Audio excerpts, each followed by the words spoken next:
Hello viewers, welcome to Shruti Soni blogs.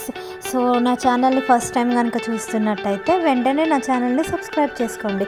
అలాగే ఈ వీడియోని స్కిప్ చేయకుండా కంప్లీట్గా చూడండి. అరుణాచల శివ అరుణాచల శివ అరుణాచల శివ అరుణాచల అరుణాచల శివ అరుణాచల శివ అరుణాచల శివ అరుణాచల.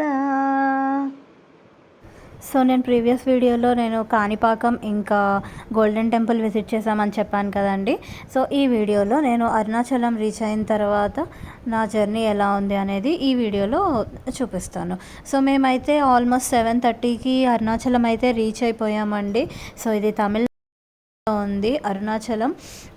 ఇక్కడ దీన్ని తిరువన్నమలై అని అంటారు, తిరువన్నమలై. సో ఇది తిరువన్నమలై మెయిన్ ఎంట్రన్స్ అనమాట. సో అక్కడ అన్ని తమిళ్లో రాసి ఉన్నాయి. సో మోస్ట్లీ నాకు అసలు ఏమీ అర్థం కాలేదు, కానీ ఓకే పర్లేదు చూసుకుంటూ అందరినీ అడుగుకుంటూ అయితే వెళ్ళిపోయాము. సో చూసారు కదా, ఇక్కడ ఇది మెయిన్ సిటీ అనమాట, సెంటర్. సో మేమైతే 7:30కి అరుణాచలం రీచ్ అయిపోయాము. సో చూసారు కదా గోపురం ఎలా ఉందో, అది మెయిన్ గోపురం అనమాట, రాజగోపురం అంటారు దాన్ని. సో మేమైతే అక్కడ 7:30కి రీచ్ అయిన తర్వాత ఒక 1 అవర్ పట్టింది మాకు ఒక రూమ్ వెతుక్కొని రూమ్కి వెళ్ళి పడుకోవడానికి. సో 1 అవర్ పట్టింది రూమ్ దొరకడానికి.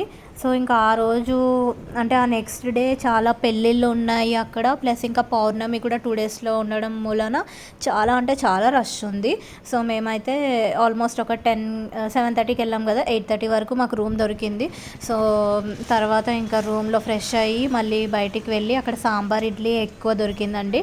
సో తినేసి మేమైతే పడుకున్నాము. మళ్ళీ ఇది ఎర్లీ మార్నింగ్ 5 o'clockకి అంటే 4కి లేచి ఫ్రెష్ అయ్యి స్నానాలు అవి చేసుకొని ఫ్రెష్ అయ్యి మళ్ళీ వెంటనే మేము టెంపుల్కి వెళ్ళామన్నమాట.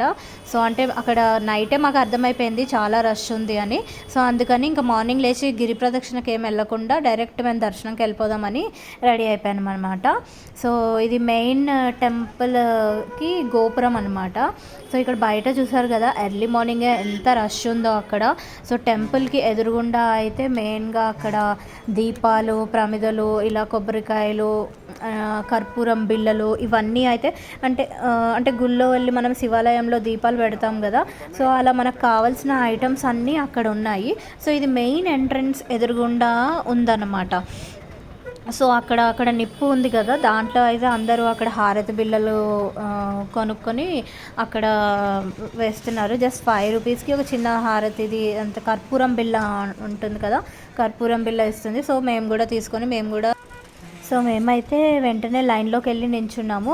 సో ఇది మెయిన్ టెంపుల్ కదా, మెయిన్ ఎంట్రన్స్ అనమాట. దీనికి లెఫ్ట్ సైడ్ వెళ్తే అలా చుట్టూరు అంటే అరుణాచలంలో దేవుణ్ణి దర్శనం చేసుకోవాలంటే మనం చుట్టూ రౌండ్ చేయాలన్నమాట. అది ఏ పుణ్యక్షేత్రంలో కూడా అలా అంటే మొత్తం తిప్పి అలా చేయరు. అంటే క్యూ కాంప్లెక్స్లు కానీ ఇలా లైన్స్ అలా ఉంటాయి, కానీ ఇక్కడ ఏంటంటే గుడి మొత్తం తిప్పుతారనమాట, గుడి చుట్టూ తిప్పుతారనమాట. సో మేమైతే ఎర్లీ మార్నింగ్ స్టార్ట్ అయిపోయాము. దారిలో కొన్ని పిక్చర్స్ అవి తీసుకుంటూ మేమైతే వెళ్ళిపోయామన్నమాట, వెళ్ళి లైన్లో నించున్నాము. సో అరుణాచలంలో మెయిన్గా ఏంటంటే ఫోన్స్ అలౌ చేస్తారనమాట గుళ్ళోకి. వేరే ఏ టెంపుల్లోనైనా మనకు అక్కడ లాకర్స్ అవైలబుల్ ఉంటాయి కదా, లాకర్స్లో పెట్టేస్తాం మనం ఫోన్స్ ఇంకా మన బిలాంగింగ్స్ అన్నీ, కానీ ఇక్కడ అలా కాదు, ఫోన్స్ అయితే అలో చేస్తారు. సో మనం త్రూ అవుట్ మనం దర్శనం చేసుకునే వరకు కూడా మనం ఫోన్ క్యారీ చేయొచ్చు అనమాట. సో మెయిన్ ఎంట్రన్స్ అంటే గర్భగుడి దగ్గరికి వెళ్ళేసరికి మాత్రం అక్కడ పిక్చర్స్ తీయకూడదు, ప్లస్ ఇంకా కాల్స్ మాట్లాడొద్దు అని చెప్పేసి అయితే బోర్డ్స్ కనిపిస్తాయి. No photography and calls are allowed అని బోర్డ్ అయితే ఉంటుంది. కానీ మిగతా అంతా అయితే గర్భగుడికి వెళ్ళే వరకు అయితే మనం ఫోన్స్ యూస్ చేయొచ్చు, ఏమైనా వీడియోస్ ఫొటోస్ తీసుకోవచ్చు అనమాట. చూసారు కదా, ఇది రాజగోపురం అనమాట మెయిన్. చాలా బాగుంది కదా, ఇది ఆల్మోస్ట్ 217 feet ఉంటుందంట అండి. 217 అడుగుల గోపురము. తంజావూరు కన్నా ఒక అడుగు ఎక్కువ కట్టాలి అని చెప్పేసి ఇలా కట్టించారంట. సో ఈ అరుణాచలం టెంపుల్‌లో ఏంటంటే మెయిన్‌గా మనం చూడవలసింది ఫస్ట్ తూర్పు వైపున రాజగోపురం అనేది ఉంటుంది గదండీ! రాజగోపురం ఇందాక మెయిన్‌గా చూపించాను గదా! అది 217 ఫీట్ ఉంటుంది. దాన్ని కృష్ణదేవరాయలు గారు కట్టించారనమాట. దాని తర్వాత లోపలికి వెళ్తే లెఫ్ట్ సైడ్‌లో శక్తి గణపతి ఉంటుంది. శక్తి గణపతి అంటే అక్కడ ఒక చిన్న గణపతి టెంపుల్ లాగా అయితే ఉంటుందన్నమాట. తర్వాత అరుణగిరి నాదార్ అంటే అరుణగిరి నాదార్ టెంపుల్ ఉంటుంది. అరుణగిరి నాదార్ అంటే ఆయన మెయిన్ భక్తుడు అనమాట ఈ అరుణాచలేశ్వరుడికి. దాని తర్వాత కంబత్తు ఇలయనార్ అంటే స్తంభం కుమారస్వామి. అంటే ఇక్కడున్న ఈ స్తంభంలో నుంచే కుమారస్వామి బయటకు వచ్చారని చెప్పేసి అక్కడ కంబత్తు ఇలయనార్ అనేది అని స్వామివారి చిన్న టెంపుల్ ఒకటి ఉంటుందన్నమాట. ఆ తర్వాత మనం చూడాల్సింది వల్లైకాప్ మండపం. ఇక్కడ ఆషాఢంలో విశిష్టమైన పూజలు జరుపుతారు ఇక్కడ ఉన్న అమ్మవారికి. సో ఇక్కడ వల్లైకాప్ మండపంలో అమ్మవారికి ఆషాఢంలో జరిగే పూజలు చాలా విశిష్టమైనవి. ఆ టైంలో మనం కనుక విజిట్ చేస్తే అక్కడ మనం గాజులు తీసుకొని వేసుకుంటే చాలా అరుణాచలం టెంపుల్ విజిట్ చేస్తే కనుక ఈ వల్లైకాప్ మండపంలో అమ్మవారిని దర్శించుకుంటే చాలా బాగుంటుందండి. సో దాని తర్వాత శివగంగ తీర్థం అని ఇక్కడ వాటర్ ప్లేస్ ఉంది కదా, ఆ వాటర్ ప్లేస్ అనమాట. సో అప్పట్లో స్టోరీ ఏంటంటే అప్పట్లో ఉండే రాజు వాళ్ళ వైఫ్ అంటే రాణివారు రాజుగారిని కోరుకుంటారనమాట. ఏంటంటే తిరువన్నమలైలో నాకు సముద్రం కావాలి, సముద్రం చూడాలనుకుంటున్నాను అని చెప్తారనమాట. సో అప్పుడు ఏంటంటే కోరిక మేరకు రాజువారు అంటే సముద్రాన్ని తీసుకొచ్చి తిరువన్నమలైలో పెట్టలేం కానీ నీకోసం సముద్రం లాంటి పెద్ద తటాకం ఒకటి తవ్విస్తానని చెప్పేసి సో ఆలయానికి ఒకటి 4 కిలోమీటర్స్ అవతల అయితే ఒక పెద్ద పాండ్ అంటే చెరువు మనకి ఒక పక్కన సిద్ధ సమాధి కూడా ఉంటుందన్నమాట. సిద్ధ సమాధి అంటే సిద్ధుడు సమాధి అయిన ప్లేస్ అనమాట. సో అక్కడే శ్రీకృష్ణదేవరాయలు 1000 కళ్ళ మండపం కట్టించాలని అనుకున్నారనమాట. సో అక్కడ ఆల్రెడీ సమాధి ఉంది కదా అని చెప్పేసి వాళ్ళని బెదిరించి అంటే రాజు కదా వాళ్ళని బెదిరించి సమాధి ఇక్కడ నుంచి తీసేయండి అని అలా చెప్పకుండా వాళ్ళకి కొంచెం డబ్బు అనేది ఇచ్చి దాని పక్కన ఇక్కడ 1000 కళ్ళ మండపం అయితే నిర్మించారనమాట. సో అక్కడ చూస్తే మనకి సేమ్ అదే ప్లేస్లో పాతాళ లింగంకి ద్వారం అని చెప్పేసి బోర్డు కూడా పెట్టేసి ఉంటుంది. తర్వాత ఇక్కడ ఇదే సిద్ధ సమాధి దగ్గరే మనకి రమణ మహర్షి స్టోరీ అయితే ఐడియా ఉంది కదా. సో రమణ మహర్షి కూడా ఇక్కడే ధ్యానం చేశారనేది నానుడి అనమాట. తర్వాత మనకి ఈ ఆలయంలో ఇంకా విశిష్టంగా మనం చూడగలిగేవి నందులు అనమాట. సో మెయిన్గా ఎంట్రన్స్ దగ్గర ఇలా పెద్ద నంది ఒకటి ఉంటుంది. దాని తర్వాత ఇంకొంచెం ముందుకు వెళ్తే ఇంకొక నంది. సో సైజ్ అనేది తగ్గుతూ ఉంటుందన్నమాట. పెద్ద నంది నుంచి అలా చిన్న నందుల దాకా అలా. సో దాన్ని బల్లాల మహారాజు కట్టించారు. సో మెయిన్గా త్రయోదశి నాడు ఇక్కడ విశిష్టమైన పూజలు జరుగుతాయి ఈ నందులకి. సో అందుకనే ఈ బల్లాల నంది అని బల్లాల మహారాజుల వారి నంది అని చెప్పేసి కూడా అంటూ ఉంటారు. సో అలాగే ఈ టెంపుల్లో ఇంకోటి లెఫ్ట్ సైడ్లో సర్వసిద్ధి గణపతి ఆలయం కూడా ఉంటుంది. సో అంటే ఈ టెంపుల్లో మొత్తం చూస్తే మనకు ఒక 26 టెంపుల్స్ వరకు కనిపిస్తాయి అన్నమాట.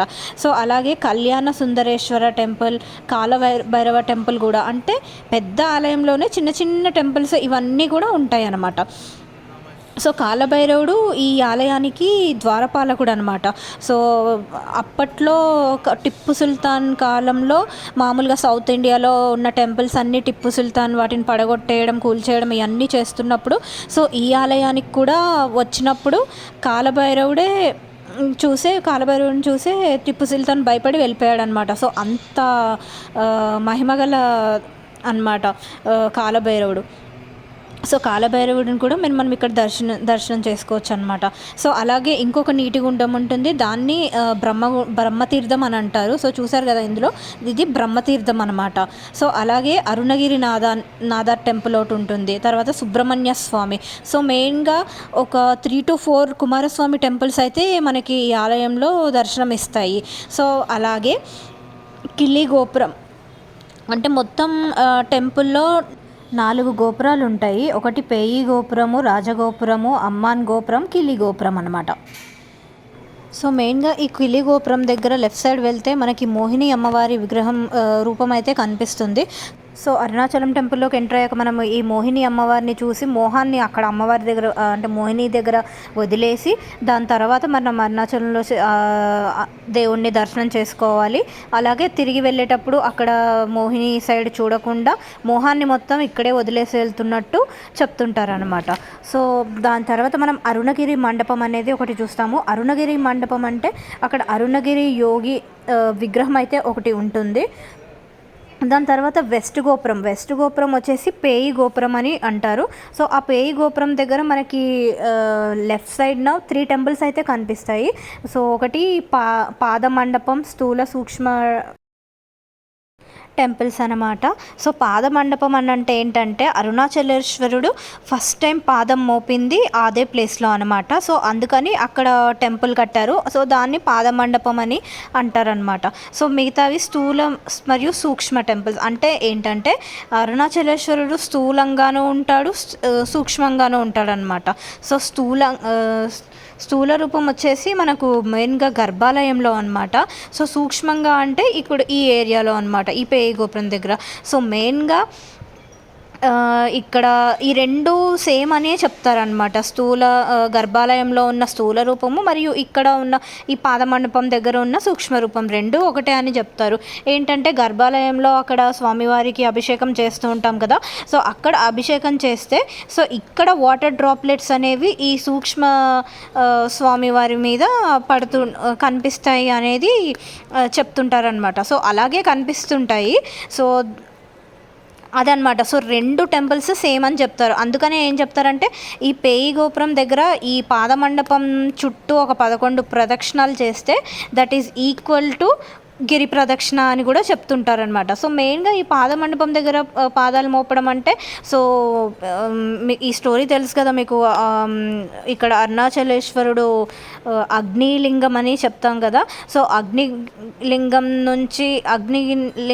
నుంచి సూక్ష్మ రూపంలో వెళ్ళి అరుణాచలం కొండలో స్వామివారు అందులోకి వెళ్ళిపోతారు. సో దాని తర్వాత కానీ మిగతా వాళ్ళందరూ అడుగుతారనమాట. సో ఈ గోపురం ఈ అరుణాచలం చుట్టూరా మీకు నిత్య పూజలు అభిషేకాలు చేసుకోవడం ఇబ్బంది కదా, అందుకని మాకు ఒక టెంపుల్ రూపంలో కొలువై ఉండమని అంటే అప్పుడు ఈ అరుణాచలంలో ఇక్కడ ఈ అగ్నిలింగం లాగా ఇక్కడ అవుతారనమాట, ప్రత్యక్షం అవుతారు స్వామివారు. సో అది దీనికి ఉన్న హిస్టరీ. సో అలాగే మనం ఈ టెంపుల్లో ఇంకా విశిష్టంగా చూడవలసింది అపిత కుచాంబ టెంపుల్. అంటే అమ్మవారు ఇక్కడ కొలువై ఉన్న అమ్మవారి పేరు అపిత కుచాంబ అనమాట. సో ఇక్కడ ఆ అమ్మవారి గర్భాలయం ఎదురుగుండానే అష్టలక్ష్మి అమ్మవార్ల మండపం కూడా ఉంటుంది. సో అక్కడ అనేక శిల్పాలు అయితే ఉంటాయి. సో ఆ మండపంలో మనం చూడవచ్చు. సో దాని తర్వాత మనకు నవగ్రహాలు, తర్వాత చిత్రగుప్తుని ఆలయం కూడా దర్శనమిస్తుంది అనమాట. సో మామూలుగా చిత్రగుప్తుని చూడవద్దు, దర్శనం చేసుకోవద్దు అని చెప్తుంటారు కదా, అందుకని ఆ ఆలయం ఎప్పుడు క్లోజ్ చేసి ఉంటుంది. సో మనం చూడాలనుకుంటే సైడ్ నుంచి ఒక విండో లాగా, కిటికీలాగా ఉంటుందన్నమాట. సో అందులో నుంచి మనం చిత్రగుప్తుని దర్శనం చేసుకోవచ్చు అనమాట. తర్వాత పంచభూత లింగాలు అంటే మొత్తం పంచభూత లింగాలు అంటే ఇక్కడ అరుణాచలేశ్వరంలో స్వామివారు అగ్నిలింగం కదా, అలాగే వాయులింగం, జలలింగం కూడా వేరే ప్లేసెస్లో ఉంటాయన్నమాట. సో అలాగే ఇక్కడ పిచ్చై ఇలయనార్ కుమారస్వామి వారు కూడా మనకి దర్శనం ఇస్తారనమాట. సో నేను ముందు చెప్పాను కదా, ఆల్మోస్ట్ ఒక 3 to 4 స్వామివారి టెంపుల్స్ అయితే ఉంటాయని ఈ మెయిన్ ఆలయం లోపల. సో మెయిన్గా హెల్త్ ఇష్యూస్ ఉన్న వాళ్ళు, ఏదైనా క్రిటికల్ హెల్త్ కండిషన్ ఉన్న వాళ్ళు సో ఇక్కడ పిచ్చై ఇలయనార్ కుమారస్వామి ఆలయం ఎదురుగా ఉన్న మండపంలో కూర్చొని స్వామివారిని ధ్యానిస్తే సో హెల్త్ ఇష్యూస్ కూడా తగ్గిపోతాయి అండ్ హెల్తీగా మనం బయటకు వస్తామని కూడా చెప్తుంటారు. సో మెయిన్గా హెల్త్ ఇష్యూస్ ఉన్న వాళ్ళు ఈ కుమారస్వామిని, అలాగే ఇందాక చెప్పినట్టు అపిత కుచాంబ టెంపుల్, ఇంకా పిడారి అమ్మవారు, సో ఇలా అన్ని హెల్త్ ఇష్యూస్ ఉన్న వాళ్ళు ఇక్కడ వచ్చి ఎక్కువ ప్రే చేస్తారు అని కూడా అంటారనమాట. సో ఇదండి ఈ అరుణాచలం టెంపుల్లో మెయిన్గా చూడవలసిన టెంపుల్స్ అనమాట. సో ఇదండి అరుణాచలంలో నాకు తెలిసిన టెంపుల్స్ గురించి హిస్టరీ. సో ఇలాగే చాలా ఉన్నాయి ఇంకా టెంపుల్స్. అందులో నాకు తెలిసిన కొన్ని వాటి గురించి అయితే నేను మీతో షేర్ చేసుకున్నాను అనమాట. సో నెక్స్ట్ టైం మళ్ళీ ఒకసారి నేను అరుణాచలం వెళ్ళాలి, అక్కడ గిరి ప్రదక్షిణ చేయాలి అని చెప్పేసి అయితే చాలా గట్టిగా అనుకుంటున్నాను. సో నెక్స్ట్ టైం నాకు ఎప్పుడు కుదురుతుందో అప్పుడు నేను గిరి ప్రదక్షిణ కూడా కంప్లీట్ చేస్తాను అక్కడ. సో ఈ హిస్టరీ అంతా మీకు నచ్చే ఉంటుంది అనుకుంటున్నాను. అంటే అక్కడక్కడ కొంచెం తప్పులు తడకలో ఉండుంటే మాత్రం ప్లీజ్ ఎక్స్క్యూజ్ చేయండి. అంత స్పష్టంగా నేను చెప్పలేకపోయి ఉండొచ్చు, కానీ నాకు తెలిసిన విషయాలు అయితే దానికి ఇంకొంచెం విషయం తెలుసుకొని అయితే నేను ఈ వీడియోలో మీతో షేర్ చేసుకోవడానికి అయితే ట్రై చేశాను. సో ఈ వీడియో కనుక మీకు నచ్చినట్టయితే వెంటనే నా ఛానల్ని సబ్స్క్రైబ్ చేసుకోండి. అలాగే నెక్స్ట్ వీడియోలో నేను అసలు అరుణాచలం టెంపుల్లో అగ్నిలింగం అది ఎలా వచ్చింది అంటే ఆ లింగం గురించి అసలు దాని హిస్టరీ ఏంటి అనేది నెక్స్ట్ వీడియోలో చెప్తాను. So thanks for watching.